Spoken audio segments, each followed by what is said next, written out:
नमस्कार मित्रों, आप लोगों का दिव्यांश एकेडमी के इस YouTube चैनल पे स्वागत है। हम लोग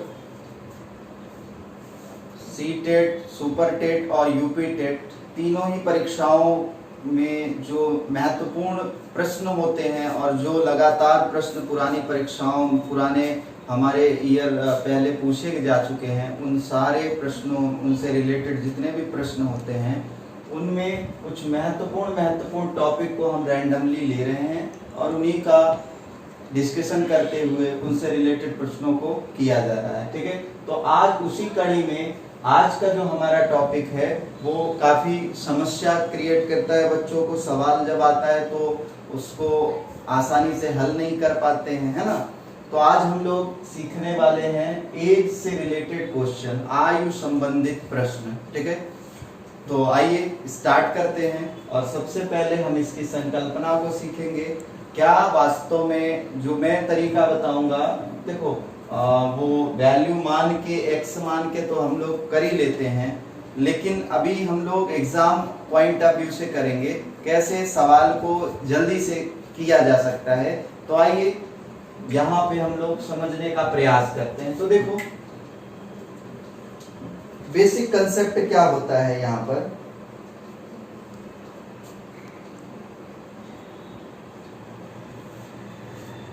हम लोग कह सकते हैं कॉन्सेप्ट 1। ठीक है, 2-3 तरीके के कंसेप्ट सीख लोगे, फिर इसके बाद सवाल में आसानी से हम लोग सवालों को हल कर पाएंगे। देखो जो हमारा एज बेस्ड क्वेश्चन होता है वो वर्षों पे और अनुपात पे सवाल दी जाती है कि कुछ समय के लिए इतने रेशियो में उनका अनुपात है। ठीक है, तो कुल मिला के यहाँ जो हमारा एज से रिलेटेड क्वेश्चन होता है इसमें समय के साथ और जो व्यक्ति एक अन्य व्यक्ति के साथ क्या रिलेशन होता है, उसमें उम्र की कैसी होती है और टाइम के साथ क्या रेशियो आता है, उसी की चर्चा हम लोग करते हैं। तो देखो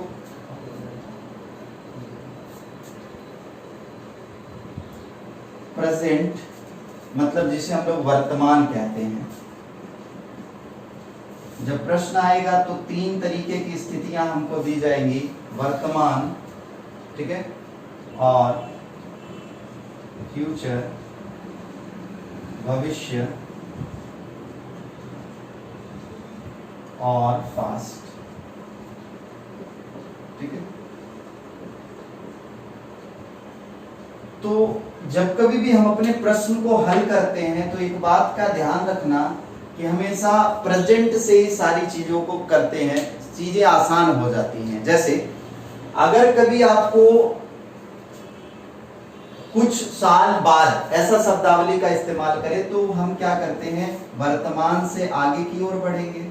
ठीक है, अच्छा, और अगर कभी कहे कि कुछ साल पहले, तो अगर यहाँ पे हम वर्तमान से, अगर यहाँ हम ये सोचे कि भाई भूतकाल से वर्तमान में आना है, सपोज करना, तो यहाँ पर भी भाई अगर हमको भूतकाल का कोई भी दिया है, जैसे अब 10 साल पहले उसकी आयु, सपोज 10 वर्ष पहले किसी व्यक्ति की आयु 25 वर्ष थी। ठीक है, तो वर्तमान में कितनी होगी, तो ये 10 साल पहले दिखा रहा है, तो वर्तमान में कितना होगा। तो जब हम भूतकाल से वर्तमान में भी आते हैं तो भी क्या हो जाता है, चीजें ऐड हो जाती हैं। तो 10 वर्ष पहले हम उस व्यक्ति की आयु 25 साल थी, तो अभी कितनी होगी, तो 25 + 10। ठीक है, अच्छा, अगर आपसे कहे कि 10 साल बाद कितनी होगी, और अगर मान लो ये 35 अभी है तो 10 साल बाद कितना होगा, जुड़ जाएगा। ठीक, एक तो ये हो गया। अगर आपको उल्टा यही बात जाना हो, फ्यूचर से वर्तमान में जाना हो, तो चीजें क्या हो जाएंगी, घट जाएंगी। जैसे आपसे कहा जाए कि किसी व्यक्ति की आयु 10 साल बाद 35 साल की होगी, 35 साल का वो व्यक्ति होगा, तो वर्तमान अभी कितनी आयु उसकी हुई होगी, तो 10 कम कर देंगे, कितना हुआ होगा, 25। और अगर ये भी कहे कि किसी व्यक्ति की वर्तमान आयु कुछ है, तो 10 साल पहले उसकी आयु कितनी होगी, तो यहाँ पर भी घट जाएगा। तो ये हमारा कंसेप्ट नंबर 1 होता है, जिसको आप सभी लोग जानते हो कि जैसे ही हम आगे बढ़ते हैं तो वर्ष हमारा ऐड हो जाता है, और वर्तमान में और पीछे की तरफ जाएंगे मतलब पास्ट में जाएंगे तो वहां पर कम हो जाएगा। ठीक, अब दूसरा कंसेप्ट जो बड़ा महत्वपूर्ण सा कंसेप्ट है जिसपे कि हम लोगों का सवाल बनाया जाता है, तो देखो दूसरा कंसेप्ट क्या है। एक बार कंसेप्ट आप सीख जाओगे तो बहुत आसान सा तरीका होगा इन टाइप्स के सवालों को हल करने के लिए। कोई एक्स मानने की जरूरत नहीं पड़ेगी। देखो दूसरा कंसेप्ट ये होता है, सपोज करिए ए और बी दो लोग हैं, ठीक, उनकी वर्तमान आयु, प्रेजेंट आयु उनकी जो है, एक की 35 साल है और एक की 40 साल है, ठीक। अच्छा, 2 साल बाद, 2 वर्ष बाद, 2 वर्ष बाद ए की आयु कितनी हो जाएगी? 37 साल, और बी की आयु कितनी हो जाएगी भैया? 42 साल। अब समझना यहां मैं क्या कहने जा रहा हूं। हमेशा जो आयु का अंतर होगा किसी भी व्यक्ति के, कितने भी समय का बात हो, 2 व्यक्ति हैं, 2 वर्ष के बाद का जो भी समय आएगा वो अंतर जितना इसमें अंतर आएगा वही अंतर इसका भी होगा, मतलब डिफरेंस हमेशा समान रहेगा। जैसे यहां देखो कितने साल का अंतर आया? 2 साल का, तो यहां भी कितने साल का अंतर आएगा इसका? 2 वर्ष का ही आएगा। इसको ऐसे समझेंगे, मान लो कि जैसे मैं आपसे एक प्रश्न पूछूं, या किसी व्यक्ति की आयु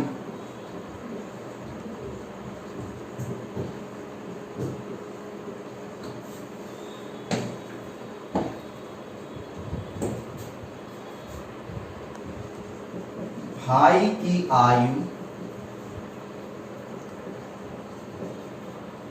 या ए ही लिख देते हैं, ए के भाई की आयु ए की आयु की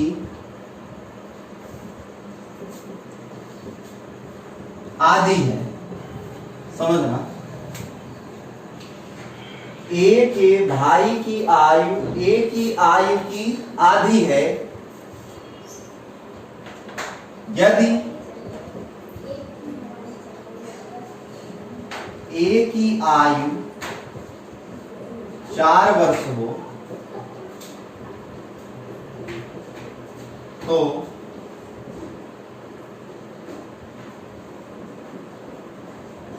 जब ए की वर्तमान आयु, तो जब ए 100 वर्ष का होगा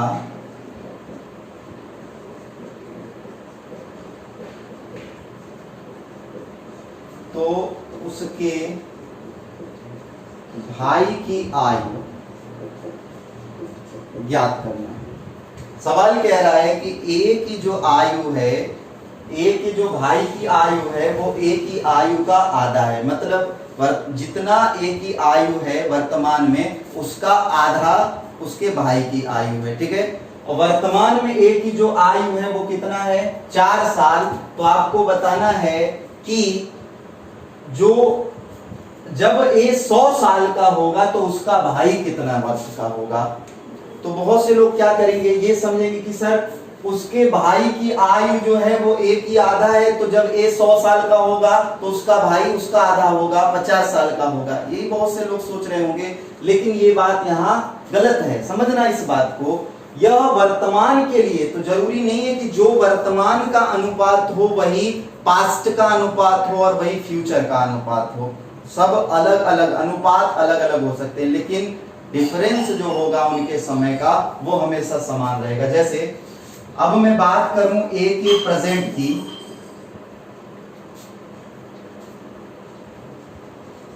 एक बार कंसेप्ट समझ लोगे तो आसानी से चीजें हो जाएंगी।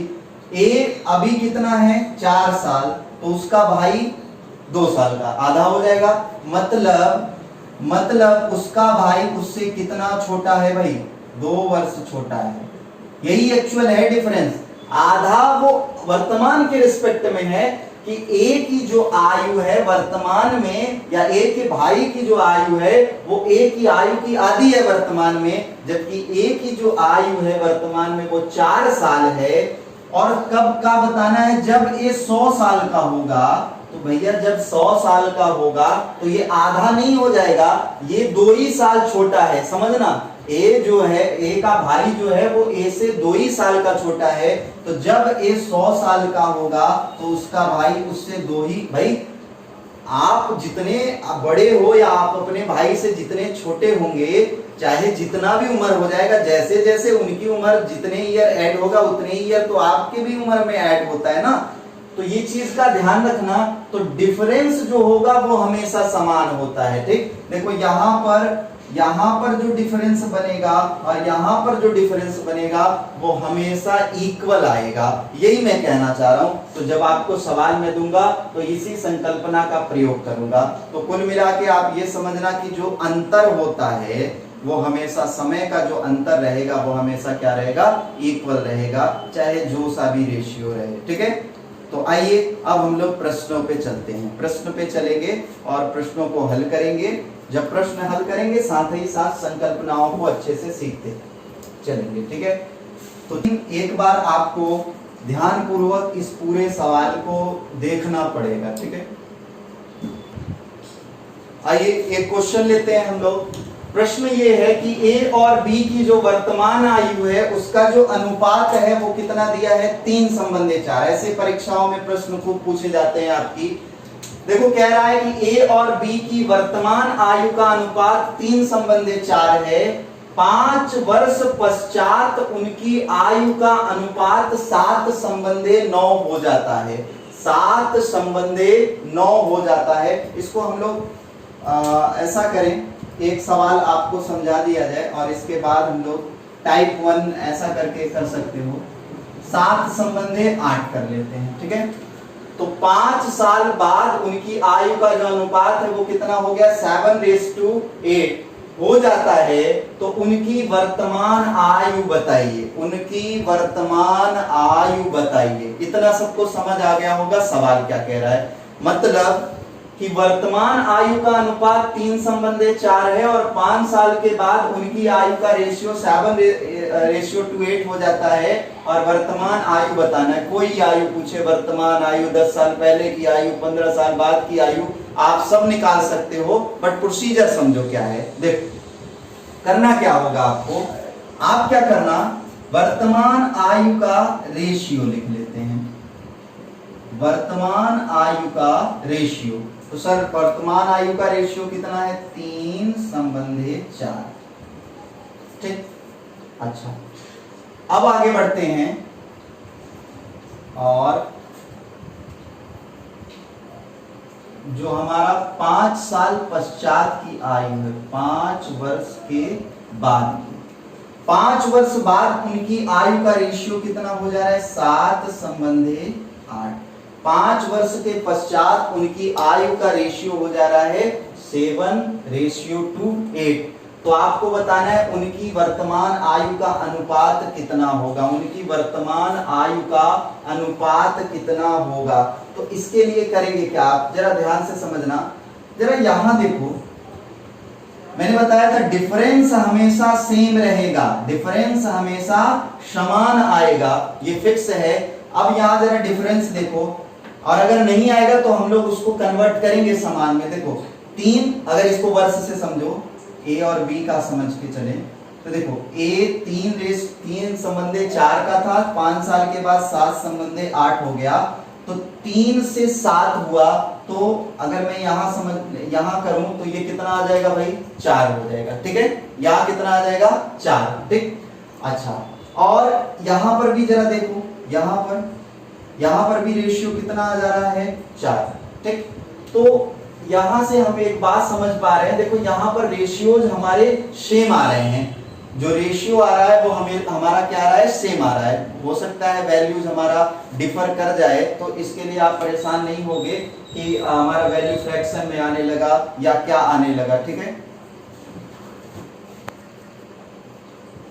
चलिए तो यहाँ पर थोड़ा सा हम लोग बना लेंगे भाई, 8 वर्ष कर लेंगे, अदरवाइज वैल्यू मिसमैच कर जाएगा, पॉइंट में आने लगेगा तो कंफ्यूज हो जाओगे। एक सवाल बन जाए तो इसके बाद हम लोग कर लेंगे।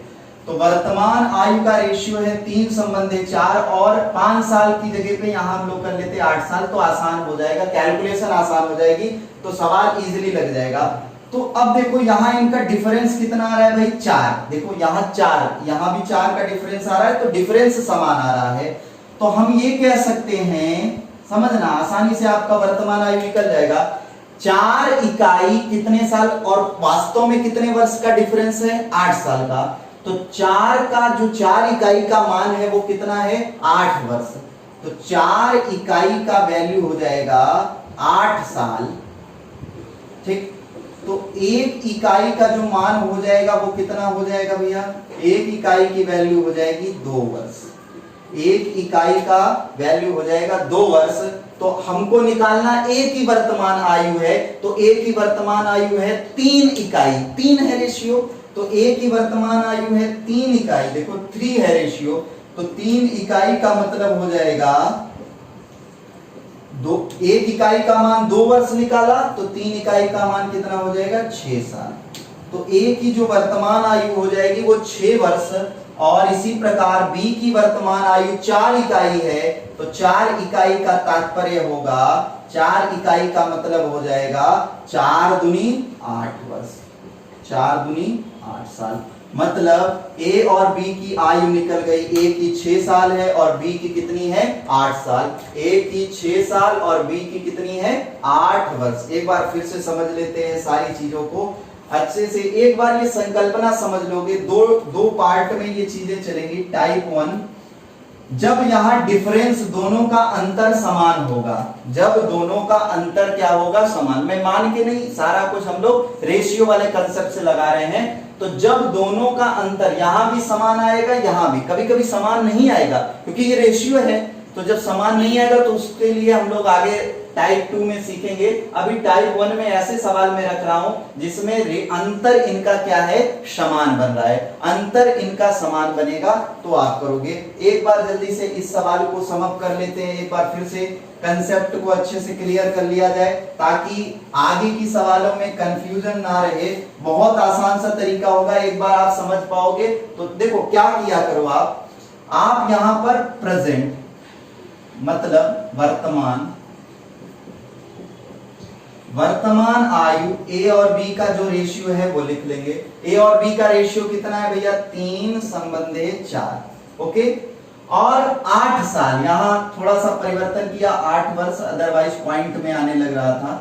8 साल बाद, ठीक है, 8 साल बाद जो रेशियो हो गया वो कितना हो गया 7 संबंधे 8, 7 संबंधे 8, ठीक। तो अब देखो ये मैंने बताया कि चाहे जितना भी समय बीतेगा डिफरेंस तो हमेशा सेम रहेगा, यही तो कंसेप्ट बताया कि भाई समय जितना इस ए का बढ़ेगा उतना ही समय तो इसका भी बढ़ेगा, मतलब जितने वर्ष का डिफरेंस इनके बीच में आएगा उतने ही इनके बीच का भी आएगा। तो जरा यहां देखो डिफरेंस कितना आ रहा है, इनके डिफरेंस आपका अनुपात में कितना आ रहा है, तो 3 और 4 का डिफरेंस, तुरंत डिफरेंस निकाला करो और ये डिफरेंस को बराबर कर दिया करें अपने टाइम के बराबर कर दिया करें, लेकिन शर्त ये दोनों का डिफरेंस सेम आना चाहिए। तो अगर डिफरेंस सेम नहीं आएगा तो आगे सीखेंगे। तो यहां भी देखो डिफरेंस कितना आया 4, और यहां भी डिफरेंस कितना आ रहा है, देखो 4 और 8 का अंतर कितना आ रहा है 4, यहां भी डिफरेंस कितना आ रहा है 4, और ये 4 जो है वो कितने साल के बराबर आ रहा है 8 साल, वो खुद कह रहा है 8 साल के बराबर। तो आप कह सकते हो कि 4 यूनिट या 4 इकाई बराबर 8 साल, ठीक। तो 1 इकाई का मान कितना हो जाएगा 4 दूनी 8, 2 वर्ष हो जाएगा, और 1 इकाई का मान 2 वर्ष हो जाएगा। तो हमसे वर्तमान पूछ रहा है, तो ए वर्तमान में कितना इकाई है, कितना है भाई 3, तो ए वर्तमान में 3 इकाई है, तो 3 इकाई और 1 इकाई का मान कितना है 2 साल, तो 3 दूना 6 वर्ष। और B कितना हो जाएगा 4 यूनिट है, देखो B कितना है वर्तमान में 4 यूनिट है, तो ये हो जाएगा 4 इकाई और यहां हो जाएगा 4 दूनी 8, मतलब कितना वर्ष 8 वर्ष, ठीक। तो ये हमारा सवाल हो जाएगा। तो इस टाइप में हम लोगों ने ये सीखा, कभी भी आपको ऐसा रेशियो वाला सवाल आए तो रेशियो लिखना, दोनों रेशियो लिखने के बाद आप उनके रेशियोज का डिफरेंस निकालोगे और वो डिफरेंस बराबर होगा किसके, समय के। वो डिफरेंस किसके बराबर होगा, समय के। और तुरंत आप वहां से एक इकाई का मान निकालोगे। अब वर्तमान आयु पूछे तो वर्तमान वाला जितना यूनिट हो, जितना हो यहाँ 10, 15, उसी में एक वाले का वैल्यू से गुणा कर दोगे। ठीक है, एक और सवाल लेंगे तो इस टाइप का सारा चीज क्लियर हो जाएगा। ठीक है, एक और क्वेश्चन लेते हैं। आइए अगले क्वेश्चन को देखते हैं। भाई कह रहा है कि राम और श्याम की जो वर्तमान आयु है उसका अनुपात कितना है, 5:6 है। 5:6 अनुपात है वर्तमान आयु का। और 12 साल के बाद उनकी आयु का अनुपात जो हो जाएगा वो कितना हो जाएगा, 7:8। तो कह रहा है 5 साल पहले उनकी आयु कितनी थी, उनकी आयु कितनी थी। तो अगर मैं वर्तमान आयु निकाल लूं उनका तो 5 साल पहले की आयु आसानी से निकाल सकते हैं। तो आओ फिर से वही चीज, वर्तमान लिख देते हैं यहाँ पर, वर्तमान।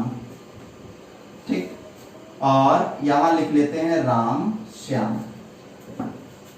ठीक, राम श्याम की वर्तमान आयु का अनुपात 5:6 और 12 साल के बाद उनकी आयु का अनुपात कितना हो गया, 7:8। ठीक, डिफरेंस सेम आना चाहिए दोनों का। चलो डिफरेंस देख लेते हैं दोनों का कितना आ रहा है। देखो जब राम, ये अगर इसको 12 को अभी बंद करें, 5 साल और फिर बाद में कितना हुआ, 7 साल। अगर सोचो है ना, तो कितने वर्ष का डिफरेंस आया, 2 का।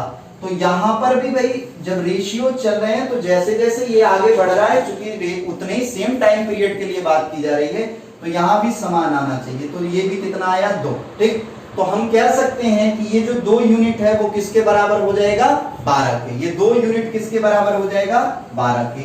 ये 2, ये देखो भाई रेशियो का अंतर है और वास्तव में उनकी वास्तविक आयु अभी जो 12 साल के पश्चात कुछ ऐसा बनेगा है ना। तो 12 साल तो ये हमारा एक्चुअल वर्ष में अंतर आ रहा है और जबकि रेशियो में अंतर कितना आ रहा है, 2। यानी कि हम कह सकते हैं कि 2 इकाई बराबर 12। सही है, 12 वर्ष। तुरंत यहां से एक इकाई निकालेंगे, एक इकाई का मान हो जाएगा 6 वर्ष। 2 छंगे 12, 6 वर्ष। ओके, और हमको 5 साल पहले जाना है तो वर्तमान निकाल लें। तो राम की वर्तमान आयु हो जाएगी, राम की वर्तमान आयु है 5 इकाई। देखना 5:6 का अनुपात है, तो 5 इकाई का मतलब, एक इकाई का मान 6, तो 5 इकाई का मतलब 5 छके 30 साल। तो राम जो है वो वर्तमान में कितने वर्ष का होगा, 30 साल का। और श्याम कितना होगा, तो श्याम है 6 इकाई। 6 इकाई का मतलब हो जाएगा, ये देखो 6 गुणे एक इकाई का मान 6, तो कितना साल, 36 साल। ठीक है, ये 36 साल हो जाएगा। अब यहां से हमसे ये पूछ रहा है 5 साल पहले का बताओ, तो 5 साल पीछे चले जाते हैं हम लोग। तो 30 वर्ष तो अभी है, 5 साल पीछे जाओगे तो 5 साल कम कर देंगे, मतलब 5 साल पहले उनकी आयु एक राम की कितनी हुई होगी, 25 साल, और इसकी 5 साल पहले कितनी होगी, 31 साल। ठीक, तो यही हमारे सवाल का उत्तर हो जाएगा। 25 और 31 उनकी 5 साल पहले की आयु हुई होगी। ठीक, तो कभी भी आपको ऐसा सवाल आ जाए, अभी x मान के लगाते तो लिखते 5x + 6x, 5x / 6x। 12 साल बाद तो 5x + 12 / 6x + 12 = 7/8। तिर्यक गुणा करते वहां से निकालते। अब यहां से क्या हो गया, अब जब जिस बच्चे को कंसेप्ट समझ आ जाएगा वो बस ऐसे लिखेगा, वो बस ऐसे करेगा 5 6 और नीचे करेगा क्या 7 8। कितने का अंतर आ रहा है, 2 का। तो 2 बराबर कितना करोगे, 12। तो 1 बराबर कितना हो जाएगा, 6। तो वर्तमान आयु 6 × 5 = 30 और इसकी कितनी हो जाएगी, 6 × 6 = 36। 30 और 36 आसानी से उत्तर आ जाएगा आपके इस एज बेस्ड क्वेश्चन का। तो आज की क्लास में हम लोगों ने टाइप 1 सीखा। अब नेक्स्ट क्लास में क्या होगा कि अंतर दोनों का अलग अलग हो जाएगा। डिफरेंस जो होगा वो दोनों का क्या हो जाएगा, सेम नहीं रहेगा। भाई ये रेशियोज है ना, रेशियोज बदल सकते हैं, ये नहीं बदलेगा, लेकिन रेशियो बदल सकते हैं। रेशियो बदल दिया तो अब अगर इनका डिफरेंस यहाँ देखो 2 आ रहा था, यहाँ भी 2 आ रहा था, मान लो 2 नहीं आएगा, फिर क्या करेंगे? तो उसके लिए नेक्स्ट वीडियो में हम लोग चर्चा करेंगे। तो आज आप लोग अच्छे से इस वीडियो को एक बार 2 बार, नहीं समझ आए क्योंकि थोड़ा सा टेक्निकल है, तो आप इसको देखोगे और एक बार अगर आपने अच्छे से कर लिया इन चीजों को तो बहुत आसान हो जाएगा परीक्षाओं में ऐसे प्रश्न को। क्योंकि सबसे ज्यादा समस्या होती है हमको एक्स मान के सवाल लगाने में, है ना, जब हम सवाल को बीजगणित के पॉइंट ऑफ व्यू से हल करते हैं। सारा कुछ यहाँ रेशियो के रूप में है। एक बार जो कंसेप्ट शुरुआत में समझाया कि भाई कितना भी आदमी बढ़ेगा, याद रखना जैसे 2 व्यक्ति हैं तो दोनों की एज जो होगी वो समान रूप से बढ़ेगी। यद्यपि कोई बड़ा होगा लेकिन जो एज डिफरेंस रहेगा, जैसे 10 साल बाद तो 10 साल पहले वाले के में भी ऐड होगा और दूसरे वाले में, अर्थात हम कह सकते हैं एज डिफरेंस जो होगा वो हमेशा क्या रहेगा? इक्वल आएगा। ठीक, तो आज की क्लास में इतना ही। आप लोगों का वीडियो देखने के लिए बहुत बहुत धन्यवाद। साथ ही आप शेयर और जो लोग नए हैं वो सब्सक्राइब भी कर दिया करें। ठीक है।